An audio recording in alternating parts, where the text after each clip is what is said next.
যে যে জিনিস না জানে ওই জিনিসের উপর তার তত মহাব্বত কিন্তু থাকে না, ঠিক না বেঠিক? ছোট্ট একটা উদাহরণ, আল্লাহর এক বান্দা মাদ্রাসায় পড়ে। আগের জামানায় দেখছি আমরা মাদ্রাসায় হেফজখানায় যারা পড়তো গলার মধ্যে কোরআন শরীফ ঝুলায় নিয়ে যেত, ঠিক না বেঠিক?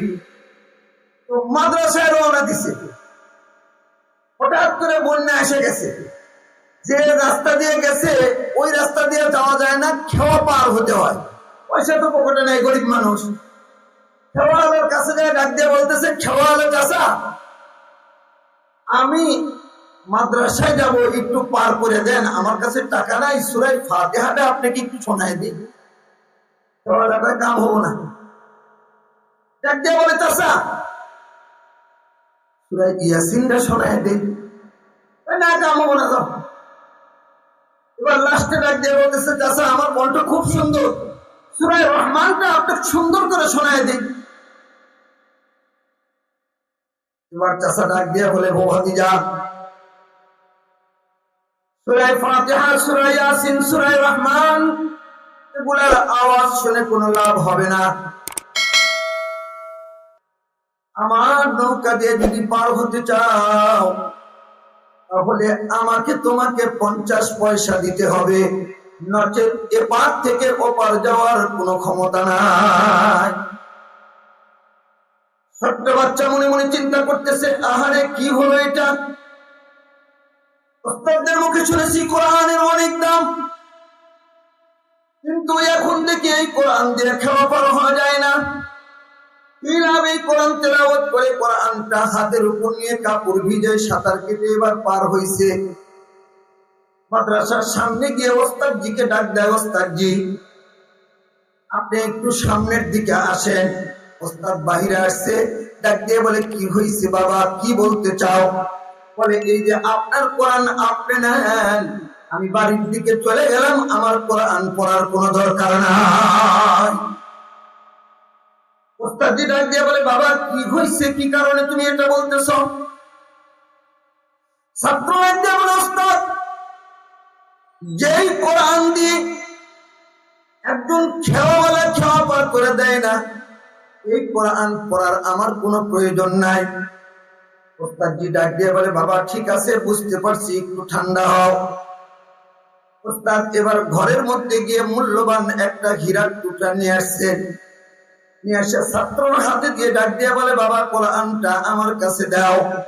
কোরআন দিছে, ছাত্রকে ডাক দিয়ে বলে, এই টুকরাটা তুমি নাও, এই টুকরা তোমাকে দিলাম, তুমি এই বাজারের মধ্যে সবার কাছে যাবে, তারপরে লাস্টে যাবে তুমি স্বর্ণকারের দোকানে।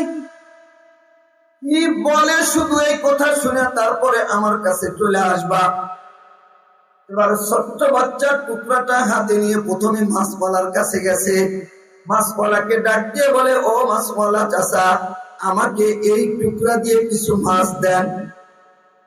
বেটা তো আসলে হীরা কি জিনিস এটা চেনে না। এবার মাছওয়ালা ডাক দিয়ে বলে, ও ভাতিজা, ছোট্ট মাদ্রাসার ছাত্র শোনো, তুমি যদি মাছ খরিদ করতে চাও তাহলে তোমাকে টাকা দিতে হবে, এই স্বর্ণে এই টুকরা দিয়ে আমি তোমাকে মাছ দিতে পারবো না। এবার ওস্তাদের কথা অনুযায়ী তরকারির দোকানে গেছে, তরকারিওয়ালা একই কথা বলে, কে তুমি, কি নাম তোমার, তোমার পরিচয় কি জানি না, এটা দিয়ে আমি কি করব? তরকারি খরিদ করতে হলেও তো পয়সা দিতে হয়, পয়সা দাও।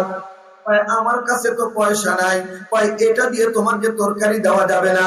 কাপড়ের দোকানে গেছে, কাপড়ওয়ালা একই কথা, যত দোকানে গেছে সবাই একই কথা, জিনিস দিবা টাকা দিবা, টাকা না দিলে তোমাকে জিনিস দেওয়া যাবে না। এই জিনিস তো আমি চিনি না, এটা দিয়ে আমি কি করব? এবার লাস্টে বেলা স্বর্ণকারের দোকানে চলে গেছে, স্বর্ণকারের দোকানে গিয়ে ডাক দিয়ে বলে, ও স্বর্ণওয়ালা চাচা দেখেন তো এই জিনিসটা কত টাকা আমাকে দিবেন?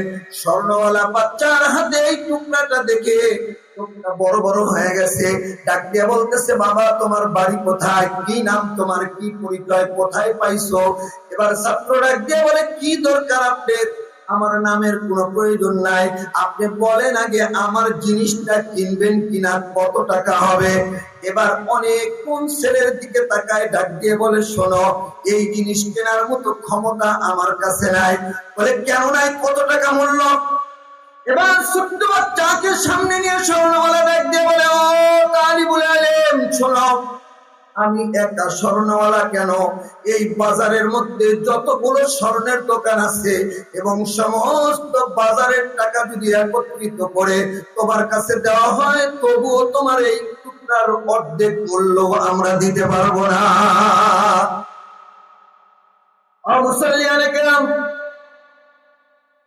মাছ মানে কখনো স্বর্ণের কদর বুঝে না, হীরার কদর বুঝে না। তরকারিওয়ালা কখনো স্বর্ণ চিনে না, স্বর্ণের কদর বুঝে না। এই ছোট্ট বাচ্চাকে এই স্বর্ণের বিনিময়, হীরার বিনিময় সওদা দেওয়ার কথা রাজি হয় নাই। কিন্তু জওহারি স্বর্ণওয়ালা তো স্বর্ণের কদর বুঝে, এই জন্য ডাক দিয়ে বলতেছে, বাবারে, এত দামি জিনিস, এই জিনিস তো আমরা আমাদের টাকা কেনার মতো ক্ষমতা নাই। এবার বাচ্চা হাসি মুখে চলে গেছে, জিনিসটা হাতে নিয়ে ওস্তাদের কাছে। ওস্তাদ কি মুস্কি মুস্কি হাসে আর ডাক দিয়ে বলে, বাবা কি হয়েছে, রেজাল্টটা কি? এবার ছাত্র ডাক দিয়ে বলে, হুজুর, মাছওয়ালার কাছে গেলাম, মাছওয়ালা কিছুই দিল না। বলে, এটা দিয়ে তো আমি মাছ দিব না। তরকারিওয়ালার কাছে গেলাম, তরকারিওয়ালা একই কথা বললো।